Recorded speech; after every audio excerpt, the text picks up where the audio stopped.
రండి మేడం, ఇదిగోండి.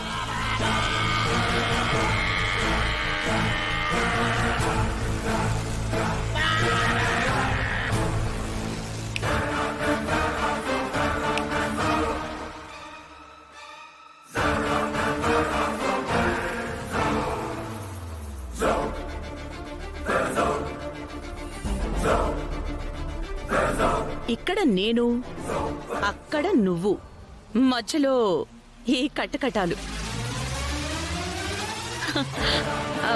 భూమిని నేను టచ్ చేస్తే ఇదే కటకటాల వెనుక నన్ను వేయిస్తానన్నావు కదా నువ్వు.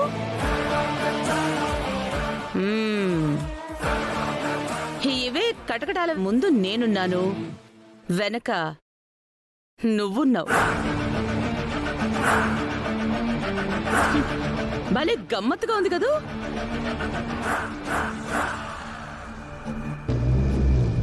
అతిగా ఆనందపడక పూర్వ. ఏ తప్పు చెయ్యని నేను తప్పకుండా బయటికొస్తాను. అప్పుడు ఇంతకింత నువ్వు వేడవలసి వస్తుంది. నీ మొహం వస్తుంది. తప్పు చేశానని నీకు నాకు తెలిస్తే సరిపోదు. కోర్టుకి తెలియాలంటే సాక్ష్యం ఉండాలి.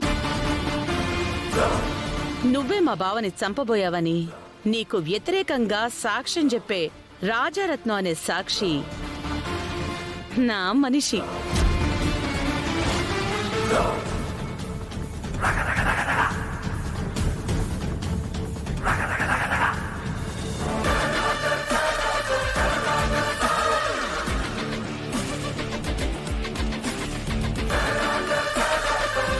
పోలీసులకి రెడ్ హ్యాండెడ్ గా దొరికిన వాడి సాక్ష్యం శ్రీ మహావిష్ణువు వదిలిన సుదర్శన చక్రం లాంటిది. నీకు శిక్ష తప్పదు. కనీసం 7-8 ఏళ్ల శిక్ష నీకు చాలదురా. ఆ శిక్ష అనుభవిస్తూ నువ్వు వినకూడనివన్నీ వినేస్తావు. అపూర్వ,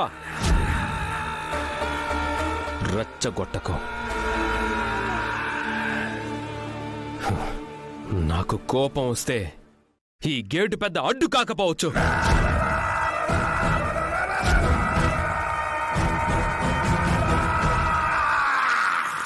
నేను చెప్పిన మాటలు వింటూ ఆవేశంతో నా మీద అటాక్ చేయడానికి ట్రై చేయి.